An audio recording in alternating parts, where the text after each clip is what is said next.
ঘড়িতে সময় তখন সকাল ৭টা। আমি ভারতের রাজধানী নয়াদিল্লি থেকে একটি ট্যাক্সি ভাড়া করে রওনা দিয়েছি হরিয়ানা রাজ্যের পানিপাথের উদ্দেশ্যে।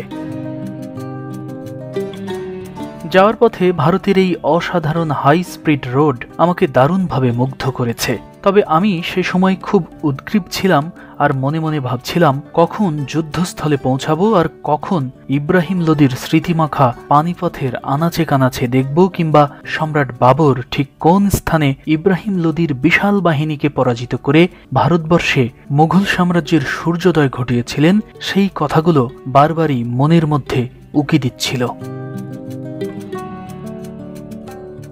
আমাদের গাড়ি যে রাস্তা ধরে যাচ্ছে এটি ভারতের জাতীয় মহাসড়ক। হাই স্পিড এই রোডটি সোজা চলে গেছে ভারতের অমৃতসর হয়ে পাকিস্তানে। ৮ লেনের এই মহাসড়কটিতে চলা গাড়িগুলোর গতি বাড়ানোর জন্য শত শত আন্ডারপাস, ওভারপাস এবং ফ্লাইওভার নির্মাণ করা হয়েছে। এর ফলে গাড়িগুলো বাধাহীনভাবে চলাচল করতে পারে এখানে।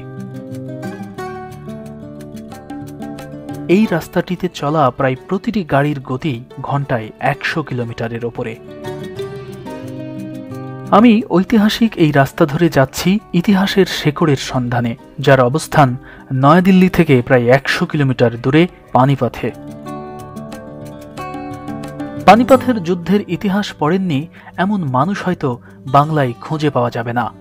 ছাত্রজীবনে পানিপথের যুদ্ধের ইতিহাস পড়তে গিয়ে দিন, তারিখ কিংবা সন মনে রাখতে না পারায় কতজনকে যে শিক্ষকের বেতের ঘা সহ্য করতে হয়েছে তার কোনো ইয়াত্তা নেই।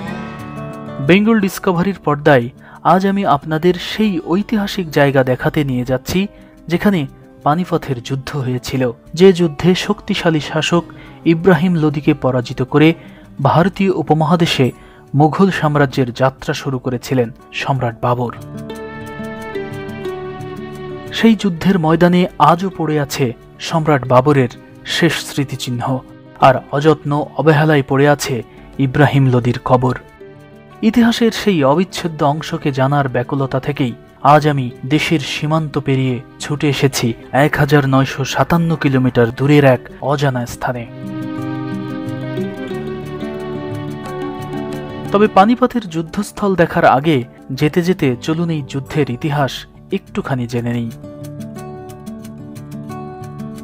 পানিপথে সর্বমোট ৩টি যুদ্ধ সংঘটিত হয়েছিল। প্রথম এবং দ্বিতীয় যুদ্ধ ভারতবর্ষে মুঘল সাম্রাজ্য উত্থানের ক্ষেত্রে প্রত্যক্ষ ভূমিকা পালন করেছিল, আর পানিপথের তৃতীয় যুদ্ধে ভারতবর্ষের ইতিহাসের পাতায় এক নতুন অধ্যায় সূচিত হয়। তবে ছোটবেলায় যখন বইয়ের পাতায় চোখ বুলিয়ে এই যুদ্ধ তিনটির ইতিহাস পড়েছিলাম, তখন মনে মনে ভেবেছিলাম পানিপথের যুদ্ধ হয়েছিল কোনো নদীর মধ্যে অথবা সারা বছর পানি জমে থাকে এমন কোনো স্থানে, আর এ কারণেই হয়তো এই যুদ্ধের নাম হয়েছে পানিপথের যুদ্ধ। কিন্তু না, ছোটবেলায় পড়ে আসা সেই বিষয়টি পুরোপুরি ভুল ছিল। পানিপথের যুদ্ধটি মূলত ভারতের হরিয়ানা রাজ্যের পানিপাত নামক জায়গায় সংঘটিত হয়েছিল, আর এ কারণেই ওই যুদ্ধস্থলের নাম অনুসারে এই যুদ্ধগুলোর নাম পানিপথের যুদ্ধ। কূটনৈতিক দিক থেকে প্রাচীনকাল থেকেই ভারতের অন্যতম গুরুত্বপূর্ণ জায়গা পানিপথ। যদি কেউ নয়াদিল্লি দখল করতে চায় তাহলে তাকে এই পানিপথ হয়েই আসতে হবে। তাই বহু আগ থেকেই দিল্লির রক্ষাকবচ হিসেবে এখানে শাসকরা অতিরিক্ত সৈন্য মোতায়েন করে রাখতেন। বিষয়টা এমন যে ভারতকে দখল করতে হলে আগে পানিপথকে দখল করতে হবে। পানিপথে প্রথম যুদ্ধ হয় ১৫২৬ সালের ২১ এপ্রিল। সে সময় এই অঞ্চলে চলত লোদি রাজবংশের শেষ সুলতান ইব্রাহিম লোদির শাসন। ভারতের উত্তরপ্রদেশ থেকে শুরু করে পাকিস্তানের খাইবার পাখতুনখোয়া প্রদেশ পর্যন্ত লোদি রাজবংশের সুলতানরা শাসন করতেন। ১৫১৭ সালে পিতা সিকান্দার লোদির মৃত্যুর পর মসনদে বসেন ইব্রাহিম লোদি, কিন্তু ক্ষমতায় বসার পর তার প্রশাসনে তিনি পুরনো ও সিনিয়র কমান্ডারদের স্থলে তার প্রতি অনুগত এমন কমান্ডারদের নিয়োগ দেন। ফলে ইব্রাহিম লোদির প্রতি অভিজাত শ্রেণীর অসন্তুষ্ট বাড়তে থাকে। এর মধ্যেই ইব্রাহিম লোদি তার রাজ্যের পরিসর বাড়ানোর প্রস্তুতি শুরু করলে আশেপাশের বিভিন্ন প্রদেশের শাসকরা লোদিকে হুমকি হিসেবে নেয়। ওই সময় কাবুল দখল করে সেখানে বাদশাহ উপাধি নিয়ে আফগানিস্তান শাসন করছিলেন বাবর।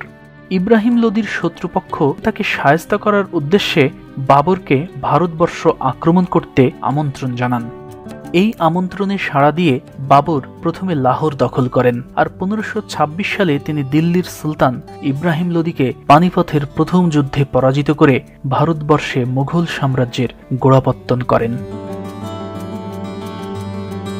চলতে চলতে প্রায় ঘন্টা দুয়েকের মধ্যেই আমি পৌঁছে গেলাম সেই ইব্রাহিম লোদির কবরের পাশে।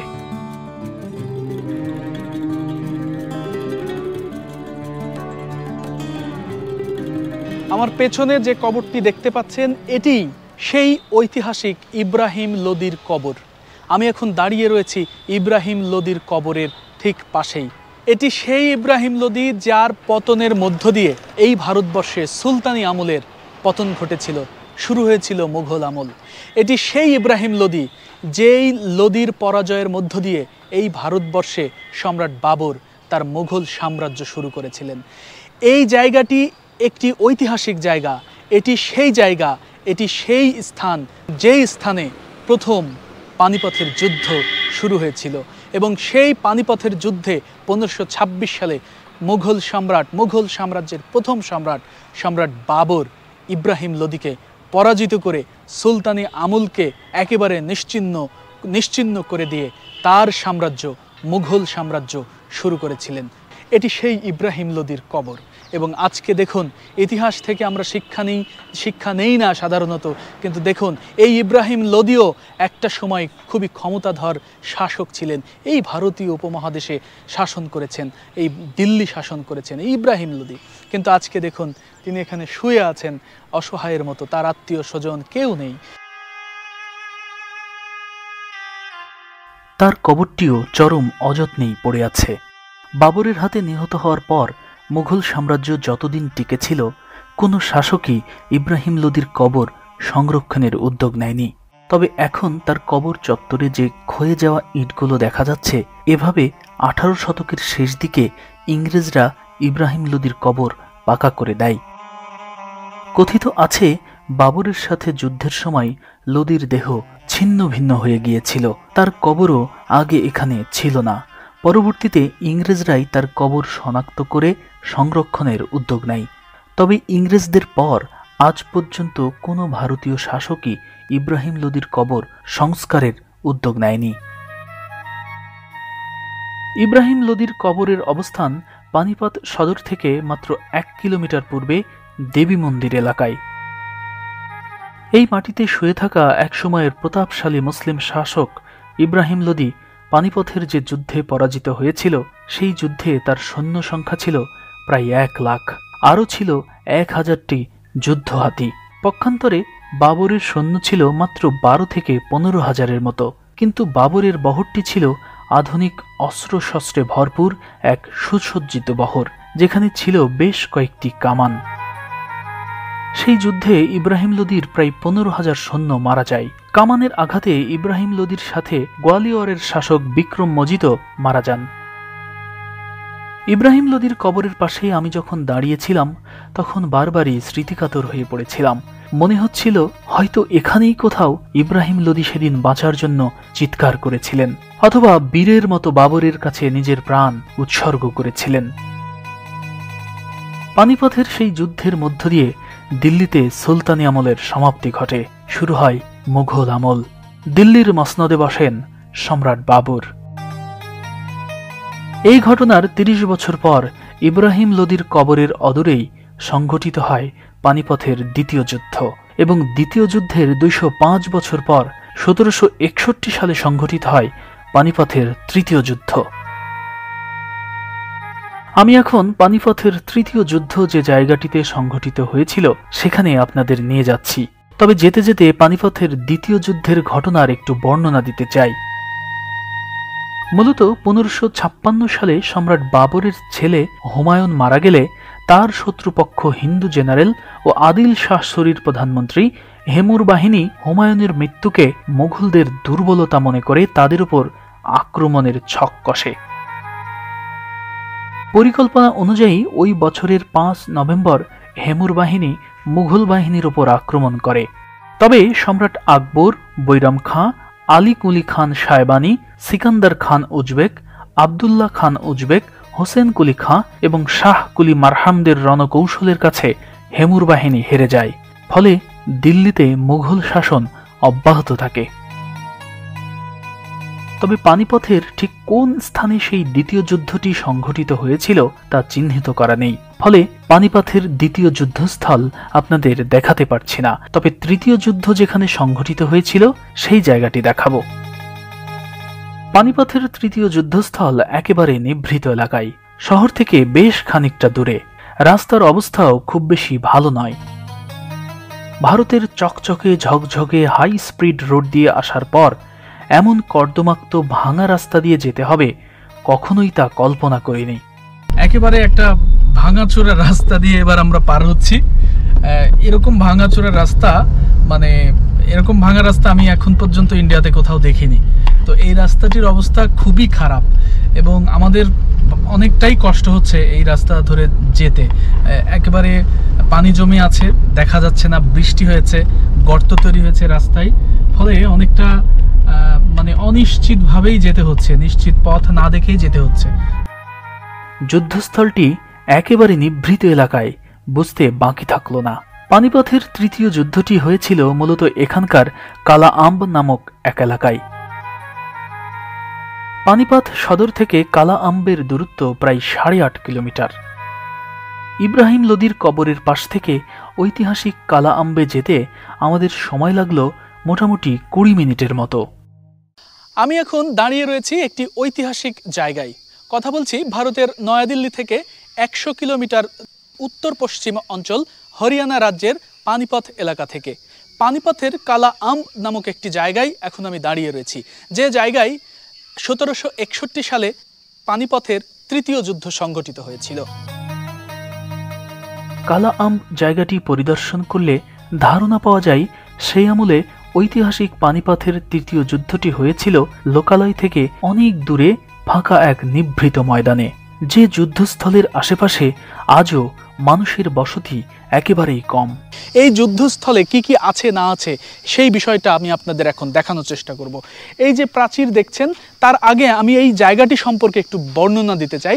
সেটি হচ্ছে এটি একেবারেই একটি খোলা মাঠ, চারিদিকে মাঠ, ওই যে ফসলি জমি, চারিদিকে মাঠ এবং কোনো ঘর বাড়ি তেমন নেই বললেই চলে। 2-1টা বাড়ি, এই ধারে একটা আর ওই ধারে একটা, মাত্র 2টা বাড়ি আছে এখানে। তাছাড়া চারিদিকে ফসলি মাঠ, বিভিন্ন ফসল জমিতে ফলছে, পাট আছে, আখ আছে, তারপরে অন্যান্য ফসল আমি দেখতে পাচ্ছি। সেই রকম একটি মাঠের মধ্যে এই পানিপথের তৃতীয় যুদ্ধটি অনুষ্ঠিত হয়েছিল। এই যুদ্ধস্থলে এখানে যুদ্ধ কিভাবে সংগঠিত হয়েছিল সেই বিষয়টা এখানে ধারণা দেওয়ার চেষ্টা করা হয়েছে বিভিন্ন ক্যালিওগ্রাফির মাধ্যমে। এই যে প্রাচীর, এই প্রাচীর একটি পাথরের প্রাচীর দিয়ে চারিদিকটা ঢেকে রাখা হয়েছে, চারিদিকটা একটা বেষ্টনী দেওয়া হয়েছে এবং পানিপথের যুদ্ধে কিভাবে যুদ্ধটা সংগঠিত হয়েছিল সেই বিষয়গুলো এখানে তুলে ধরা হয়েছিল। যেমন এখানে তীর ধনুক দিয়ে যোদ্ধারা আঘাত করছেন, কিংবা ঘোড়ার পিঠে উঠে তারা আঘাত করছেন, তলোয়ার আছে হাতে। তার মানে এই যুদ্ধ আসলে তলোয়ার, তীর ধনুক এবং ঘোড়া এইভাবেই পানিপথের যুদ্ধ হয়েছিল 1761 সালে তৃতীয় পানিপথের যুদ্ধ। আমি আগেই বলেছি এটি তৃতীয় পানিপথের যুদ্ধের জায়গা। এই জায়গাটি এতটাই নিরিবিলি যে দিনের বেলাতেও গা ছমছম করে উঠবে আপনার। চারিদিকে ফাঁকা মাঠ, লোকালয় এবং কোলাহল কোনো কিছুই নেই এখানে। পর্যটক ছাড়া এখানে কালে ভদ্রে দেখা মেলে স্থানীয়দের। একবার ভাবুন তো, এই যে আপনি এখন যে জায়গাটি দেখছেন, এটি সেই জায়গা যেখানে কান পাতলে আজও লাখো সৈনিকের আর্তনাদ শুনতে পাওয়া যায়। মনে হয় এই তো সেদিন এই ময়দানের কোনো এক প্রান্তেই অবস্থান নিয়েছিলেন আফগান শাসক আহমেদ শাহ আবদালি, আর আরেক প্রান্তে অবস্থান ছিল মারাঠা শিবিরের। এটি সেই ময়দান যেখানে 1761 সালের 14 জানুয়ারি যুদ্ধের দামামা বেজে উঠেছিল। এটি সেই ময়দান, যে ময়দান খুঁড়লে হাজার হাজার সৈনিকের খুলি পাওয়া যাবে। এটি সেই ময়দান যেখানে প্রায় 2 মাস ধরে চলেছিল রক্তক্ষয়ী এক ভয়াবহ যুদ্ধ। পানিপথের দ্বিতীয় যুদ্ধ শেষ হওয়ার প্রায় 205 বছর পর তৃতীয়বার রক্তাক্ত হয়েছিল এই সবুজ প্রান্তর।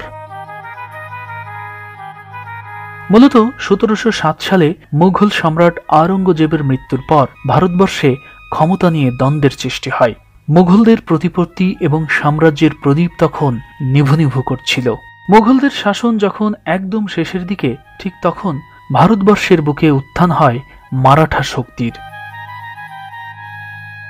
মারাঠারা মুঘলদের অধীনে থাকা দক্ষিণাঞ্চল মহারাষ্ট্রের সিংহভাগ দখল করে নেয়। কোনো বিদেশি যাতে দিল্লি শাসন করতে না পারে সে ব্যাপারে প্রতিজ্ঞাবদ্ধও হয় মারাঠারা। অপরদিকে এখানকার মুসলিমরা আফগান অধিপতি আহমেদ শাহ আবদালির নিকট দিল্লির মসনদ পুনরুদ্ধারের জন্য সাহায্য প্রার্থনা করেন। আহমেদ শাহ আবদালি তাদের ডাকে সাড়া দেয়। তখন তিনি বিশাল সেনাবহর নিয়ে ভারতবর্ষ অভিযানে বের হন। সময়টা 1752। বিভক্ত ভারতবর্ষের স্থানীয় নেতারা আবদালি বাহিনীর চেয়ে অপেক্ষাকৃত দুর্বল ছিলেন। আবদালি তাই খুব সহজে কাশ্মীর, মুলতান এবং পাঞ্জাব দখল করে নেন। অপরদিকে মারাঠারাও ধীরে ধীরে শক্তি সঞ্চয় করতে থাকে। ভারতবর্ষের বাতাসে তখন যুদ্ধের উত্তেজনা ছড়িয়ে পড়ে। পানিপথের এই সবুজ প্রান্তরে আপনি এসে কল্পনার জগতে যদি হারিয়ে যেতে পারেন, তাহলে আজও আপনার গা শিউরে উঠবে। মনে হবে হয়তো এখানেই কোনো এক স্থানে লাখো সেনার বিশাল বাহিনী নিয়ে জড়ো হয়েছিল মারাঠারা, যে যুদ্ধে আফগানের পক্ষে সরাসরি অবস্থান নিয়েছিলেন রহিলার নজিবউদ্দৌলা এবং অযোধ্যার নবাব সুজাউদ্দৌলা। পানিপথের তৃতীয় যুদ্ধের মাধ্যমে একসময়ের অপ্রতিরোধ্য মারাঠাদের পতন ঘটে। যুদ্ধে সদাশিব রাও, বিশ্বরাও, যশবন্তরাও, তুকোজি সিন্ধিয়া সহ বেশ কয়েকজন গুরুত্বপূর্ণ নেতার মৃত্যু ঘটে। ফলে নেতৃত্ব শূন্য হয়ে পড়ে মারাঠা শিবির। ইতিহাস থেকে জানা যায় সেই যুদ্ধে আবদালি বাহিনীর হাতে 70,000 মারাঠা সৈনিক ছাড়াও হাজার হাজার সাধারণ মানুষও নিহত হয়েছিলেন। সেদিন এই অঞ্চলে এমন কোনো পরিবার ছিল না যার কেউ যুদ্ধে মারা যায়নি। আফগান বাহিনীরও প্রচুর প্রাণহানি ঘটেছিল। একটানা প্রায় 2 মাস চলেছিল ইতিহাসের সবচেয়ে ভয়াবহ সেই যুদ্ধ। যুদ্ধে জয়ী হওয়ার পর আহমেদ শাহ আবদালি দিল্লির সিংহাসনে আসীন হন। ভারতবর্ষে তখন শুরু হয় আফগান শাসনের এক নতুন অধ্যায়।